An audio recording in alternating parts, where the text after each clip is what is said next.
Choc FM 105.1, reportage. En cette fin d'année 2024, nous nous sommes rendus à l'Université de l'Ontario français pour assister à la clôture d'une formation continue appelée « Parler en public ». Situé dans la salle Agora, cet événement avait pour but de célébrer l'excellence. Nous y avons retrouvé 3 candidats, Marilyn, qui a exposé ses découvertes sur les autochtones du Canada. Donc je vous emmène, maintenant vous me connaissez un petit peu, dans la première partie de mon voyage à la découverte de la population et des populations autochtones du Canada. Stéphane, qui nous parle de la Coupe du Monde de soccer et qui nous montre que c'est l'événement sportif le plus rassembleur qui soit. Vous allez bientôt pouvoir vivre cet événement en vrai, puisque la Coupe du Monde, la prochaine édition en 2026, bientôt aura lieu en Amérique du Nord, donc 3 pays organisateurs. Je pense par le Mexique, je remonte, les États-Unis et le Canada. Voilà.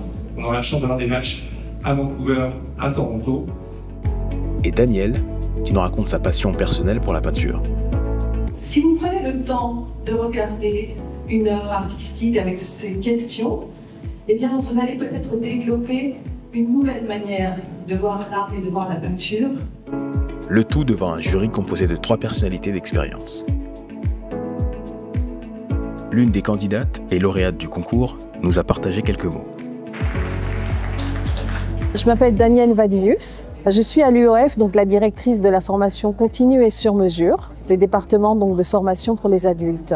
Quand j'ai appris qu'on allait avoir cette formation à notre catalogue, je me suis inscrite personnellement parce que je trouve qu'une des fonctions du leadership, c'est justement de savoir parler en public de façon à l'aise. Donc voilà, c'est pour ça que je me suis inscrite, pour pouvoir avoir un petit peu les codes là, de la prise de parole en public. Je crois que c'est très important au niveau professionnel aujourd'hui. Daniel, est-ce que le fait d'avoir ce poste de direction donne un peu plus d'assurance, un peu plus de facilité quand on va entreprendre ce genre de formation ? Non, malheureusement, il n'y avait pas de facilité. C'était difficile, je crois que j'étais comme tout le monde, j'étais juste une candidate. Donc j'avais les mêmes devoirs, entre guillemets, à faire. Et puis on avait tous cette dernière prestation qui consistait à préparer un discours sur un thème personnel et puis venir le délivrer devant un public et un jury. Donc là, j'avais aucun favoritisme là. C'est une formation qui dure combien de temps ? C'est une formation sur 16 heures.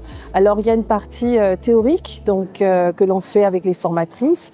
Il y a une partie de coaching, que j'ai beaucoup apprécié parce que c'est vraiment un coaching personnel. Donc elle vous écoute, elle vous corrige, elle vous redirige. Et puis il y a cette cérémonie-là aujourd'hui des discours où on doit finalement faire un discours devant tout le monde et être jugé. Et vous êtes donc la grande gagnante de cette première édition. Félicitations. Alors qu'est-ce que ça vous fait ? Vous devez être satisfaite ? Oui, parce que finalement, c'est quand même du travail.